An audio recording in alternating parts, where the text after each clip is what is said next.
Much of the great leverage of using computers these days is using them not just for computationally intensive tasks, but using them as a window into communication-intensive tasks, as you know.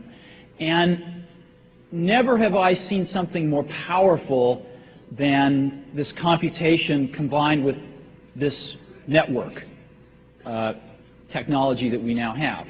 So not only networks throughout an organization, but of course the wide area networks through the internet. And I just want to focus on something that's very close to my heart, which is living in a high-speed networked world to get your job done every day. Now, how many of you manage your own storage on your computers? How many of you back up your computers, as an example? How many of you had a crash in the last, 3 years, 4 years? Right. Okay, let me describe the world I live in. About 8 years ago, we had high-speed networking connected to our now obsolete Next hardware running NextStep at the time. And because we were using NFS, we were able to take all of our personal data, our home directories we call them, off of our local machines and put them on a server.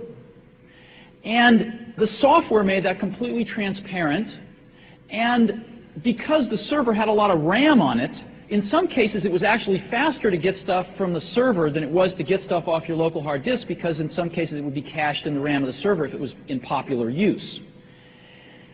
But what was really remarkable was that the organization could hire a professional person to back up that server every night, and could afford to spend a little bit more on that server, so maybe it had redundant disk drives, redundant power supplies.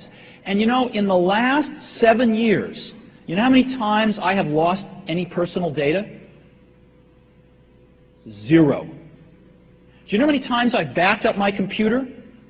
0. I have computers at Apple, at Next, at Pixar, and at home. I walk up to any of them and log in as myself.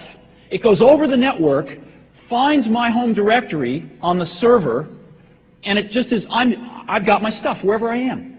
Wherever I am. And none of that is on a local hard disk. Now, what's really interesting to me is that gigabit Ethernet's coming. With gigabit Ethernet, it is faster in every case to talk to the server than it is my local hard disk. And one of the things I'm really excited about is to look at that personal computer and take out every moving part except the keyboard and the mouse. I don't need a hard disk in my computer if I can get to the server faster. See, because I look at that network connection as NFS dial tone. I get internet dial tone and NFS dial tone over that wire. And I don't care how it's done. I don't care what box is at the other end. We happen to use an Auspex at Next, right? Big one. Spent $500,000 on it. It was worth it. We did a lot of software development. Nobody ever lost anything. Nobody had to worry about that stuff. But you could have smaller ones. But managing a network like this is a pain in the butt. Setting it up, getting it all to work is really complicated. One of my hopes is that Apple can do for this new type of network, it's not so new, but for the average person it's new, with gigabit Ethernet technologies and some of the new server stuff that's coming down the pike, and some thinner hardware clients that are thinner, not necessarily software, that Apple could make that as plug and play for mere mortals as it made the user experience over a decade ago. That's one of the things where I think there's a giant hole. And I can't communicate to you how awesome this is unless you use it. And what you would decide within a day or two is that carrying around these non-connected computers or computers with tons of state in them, tons of data and state in them, is Byzantine by comparison.